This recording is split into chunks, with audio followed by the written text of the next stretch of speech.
Osuna. Buenos días, general. Buenos días, Luisín. Muy buenos días, Wendy, Mayubané, Marino, Dama. Placer estar aquí con ustedes. Vaya mi saludo para mi hermano Dani Alcántara. Como ustedes pueden saber, yo le decía a Marino fuera de cámara que donde quiera que estoy, siempre estoy sintonizado. Digo José María. José María, en la 107.7. Agradezco la oportunidad que ustedes me brindan para comunicarme con nuestra adorada República Dominicana. La joven de aquí le hizo una pregunta que yo prefiero. La primera pregunta siempre le corresponde al que está sentado aquí, pero yo prefiero que la haga ella porque me parece muy oportuna lo que ella comentó antes de... Gracias, don Luisín. Nosotros hablábamos antes de su llegada y en estos días ha sido el tema necesario, el tema de la seguridad nacional. Y hablábamos de la situación que se está dando con la vecina nación de Haití y el cómo el gobierno ha estado enfrentando ese tema. ¿Cuál es la opinión suya como experto en seguridad nacional con esta situación que ha estado enfrentando la República y la decisión del presidente Abinader de cerrar la frontera? Bueno, lo primero que yo debo decirle a ustedes es que siendo cadete de cuarto año, para esa época, las autoridades, el alto mando militar ordenaba de que los cadetes, antes de graduarnos, llegáramos a la frontera.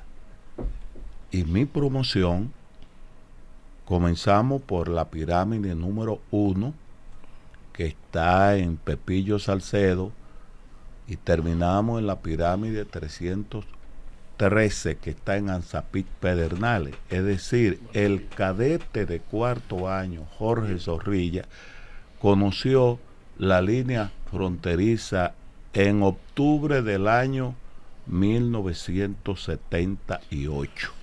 Después, como oficial subalterno, estuve en la línea fronteriza, el caso de la provincia de Independencia, Jimaní, como primer teniente del ejército, y luego como oficial superior estuve en Dajabón, estuve en Elías Piña, estuve en Pedernales, estuve en todos los puntos importantes de la línea fronteriza dominico-haitiana.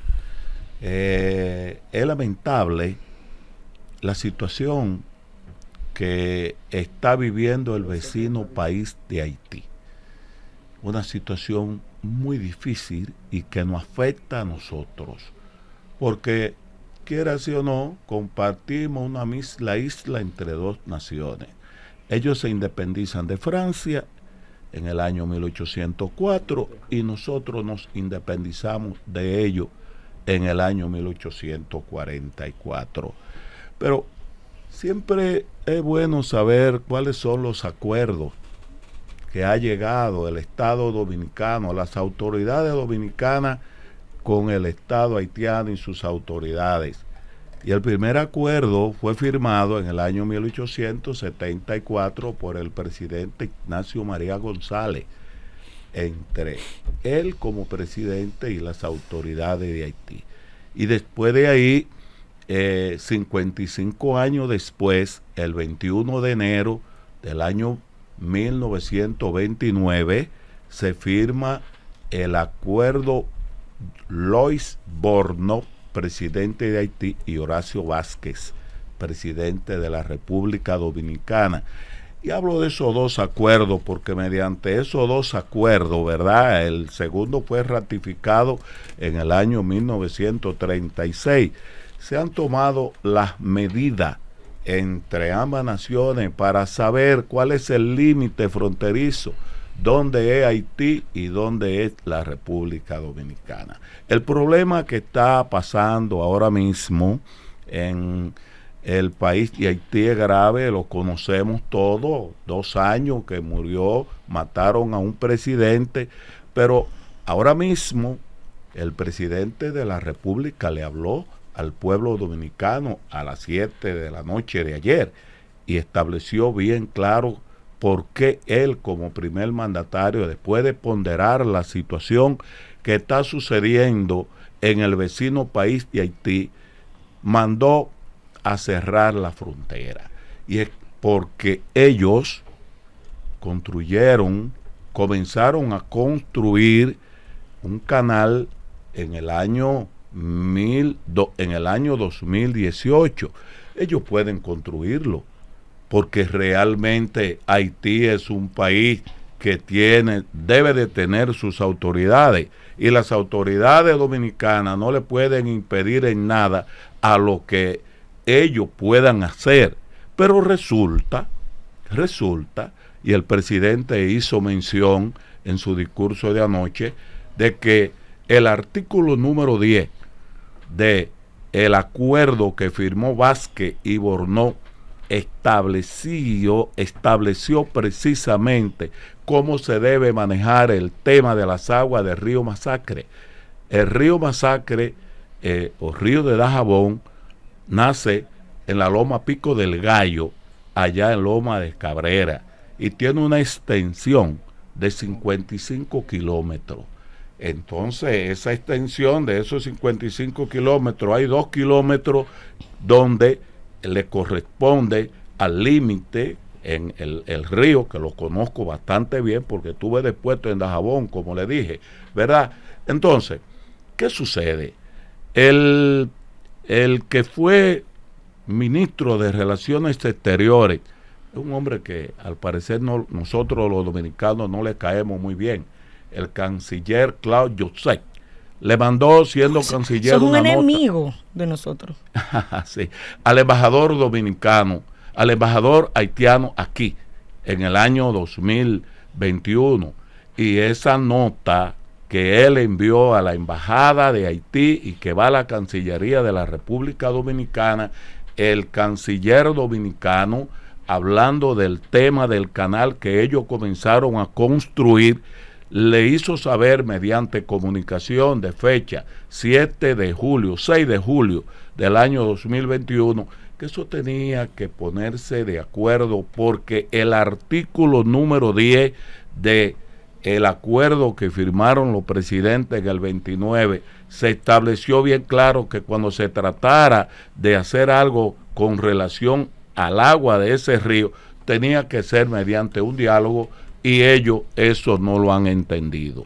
De manera que esas son las razones por las cuales se ha tomado la decisión, el presidente ha tomado la decisión de cerrar la frontera, le dio unos días de plazo para que ellos entendieran que eso tenía que ir mediante un diálogo y que detuvieran la construcción del canal, más sin embargo, ellos no lo han hecho. General, está el cierre de la frontera como reacción a todo eso que usted ha explicado. El cierre de la frontera, algunos entienden que República Dominicana debe ir preparando una estrategia de cuáles pasos dar, ¿verdad?, para tratar de ver de qué manera se soluciona la situación con Haití.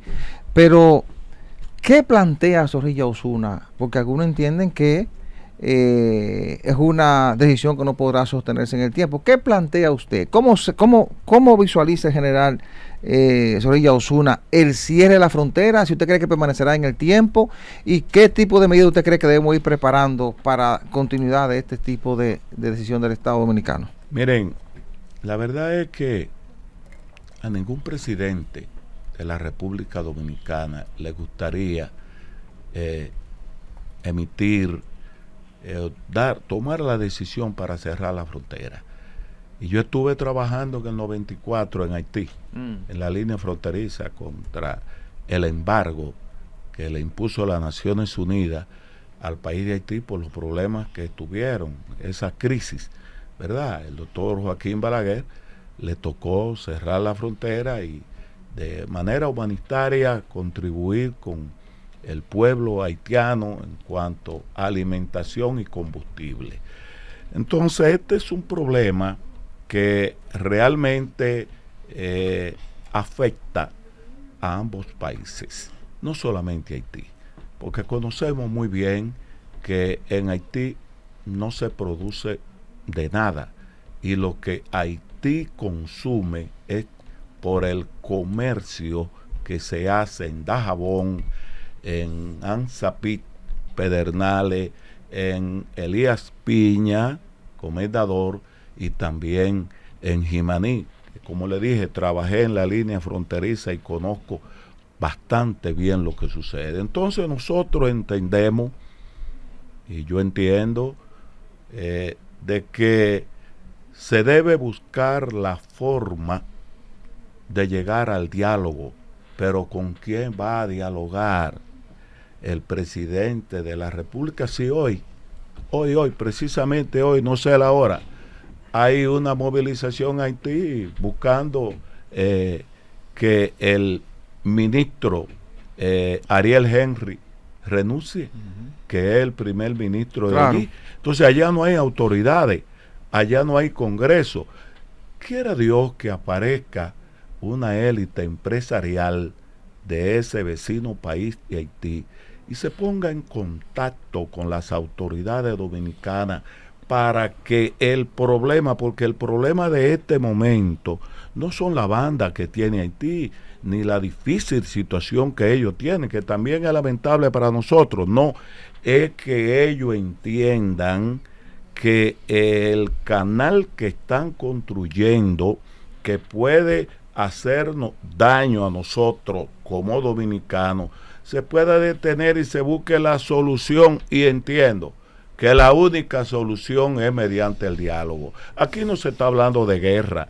El Estado Dominicano, las Fuerzas Armadas de la República Dominicana, naturalmente, siempre han mantenido la seguridad en la línea fronteriza, porque ante la gran dificultad que tiene el vecino país de Haití, aquí tenemos que estar alerta. Pero esa es una situación difícil que entiendo que la decisión que tomó el presidente de la República era la decisión que tenía que tomar. Y este es un tema que no es porque es Luis Abinader, porque mañana puede ser otro el mandatario de la República Dominicana. Aquí está en juego la nacionalidad dominicana y todos los dominicanos tenemos que tener bien claro de que se necesita la paz, se necesita la tranquilidad, pero hay que respetar lo que está establecido en los acuerdos que se ha firmado entre el Estado Dominicano y el Estado haitiano. Señor Zorrilla, usted es historiador también, tengo entendido, y cuando nosotros repasamos un poco, porque hay que ir al pasado, la historia de Haití es un país que no encuentra sosiego. Desde 1804, Haití es un país que fue el primero en desarrollar su liberación del colonialismo. Pero si uno revisa la historia, durante todo el tiempo, de manera intermitente, ha habido confrontación bélica y violencia. Y probablemente estamos en un deterioro, en una etapa bastante tétrica, desastrosa. Yo comentaba ayer en mis redes sociales que no existe en la historia ninguna situación donde República Dominicana, un dominicano, haya estado en Haití en una confrontación bélica. O sea, nosotros no hemos buscado, siempre ha sido en defensa de nuestra soberanía y siempre ha sido defendiendo nuestro territorio, pese a que nos gobernaron por casi 22 años. Entendiendo eso, y disculpe que haga esa introducción, ¿cómo nosotros podemos dialogar con un país que, si bien es cierto, es nuestro hermano, y sí hay una solidaridad, hay un comercio, hay una unión geográfica, ellos tienen una cultura distinta? Porque fíjese, como usted dice, que ahora mismo hay una protesta, un país donde matan a un presidente. ¿Qué se puede esperar? ¿Cómo puede ser el diálogo? O sea, ¿cómo puede haber un diálogo con un país que primero ha sido olvidado por la comunidad internacional, está solo y solamente responde con violencia? Mire, la verdad es que, tal cual como usted dice, la situación del vecino país de Haití es muy difícil. Haití tuvo un gran líder que fue Toussaint Louverture. Así es. Ese líder fue la figura que hizo la rebelión contra Napoleón Bonaparte y no le fue bien, porque le escribió una carta a Napoleón del primero de los negros al primero de los blancos, y Napoleón lo mandó a buscar preso, y ya saben ustedes que él muere en la cárcel de Francia. Pero ¿a quién fue que le tocó darle el grito de independencia? Fue el lugarteniente de él llamado Dessalines. El 1 de enero del año 1804 se independiza Haití, primer país de América que logra independizarse. Ahora, Dessalines, en el año 1806, en un lugar llamado Jacmel, por las inmediaciones de Pedernales, sus adversarios, Alexandre Pétion y Henry Christopher, lo picotearon. Es decir, al padre de la patria de Haití, los adversarios de él lo picotearon. Y desde ahí en adelante, ¿qué se puede esperar? De ahí en adelante sabemos todo lo que ha sucedido en ese vecino país de Haití, donde la Constitución haitiana establece de que la isla es una indivisible. Ellos entienden que ellos no se liberaron solamente de Francia en la parte oeste, sino la isla completa. Entonces, tal como usted dice, es verdad, ellos han vivido en un problema difícil desde que nacieron como nación. Ellos no se han podido desarrollar. Ha sido muy difícil el entendimiento entre ellos. Y ahora hay una situación grave. ¿Y cuál es la situación grave que ellos tienen? Fíjense, en el año 1915 los norteamericanos intervinieron a Haití. En el año 1916 los norteamericanos intervinieron al pueblo dominicano. Ellos duraron allá pacificando al pueblo haitiano hasta el año 1935. Recuerden que las Naciones Unidas hace algunos 15 o 20 años envió la MINUSTAH hacia allá. Tienen una situación de mucha calamidad porque el teniente general brasileño se dio un tiro y se suicidó. Entonces ese es el problema grave que tiene ahora mismo el presidente de la República. Desde que llegó a la presidencia, y fue en septiembre del año 2021 a las Naciones Unidas, ha fijado la posición de la República Dominicana con relación al tema haitiano, de que las Naciones Unidas deben de intervenir para pacificar. 2 años tiene Jovenel Moïse, que murió, que fue asesinado en su casa, y allá no se ha hecho nada. Allá hay un gobierno que lo dirigen las bandas que son las que controlan el Estado haitiano. No hay con quién dialogar. Ese es el problema difícil. Por eso es que el pueblo dominicano tiene que unificarse cada vez más, independientemente de color de partido y credo religioso. El sueño de Duarte, fundador, padre de la nacionalidad dominicana, que por Duarte tenemos, ¿verdad?, República Dominicana, el diseñador del Estado dominicano. Pensando en Duarte, tenemos que estar más unidos que nunca, porque no hay con quién dialogar allá. Allá no hay autoridades y, más que todo, al parecer, a ellos, la élite empresarial de Haití no quiere buscar el entendimiento con su vecino. No, hermano, nosotros somos vecinos. No tenemos nada contra el pueblo haitiano, pero el término hermano no cabe. Lo que cabe es el término vecino. Son nuestros vecinos. Nosotros hemos sufrido muchas atrocidades del pueblo haitiano. Solamente hay que recordar lo que fue el degüello de Moca, que tenemos que tenerlo bien presente, de Dessalines, por allá por el año 1805. Perdón.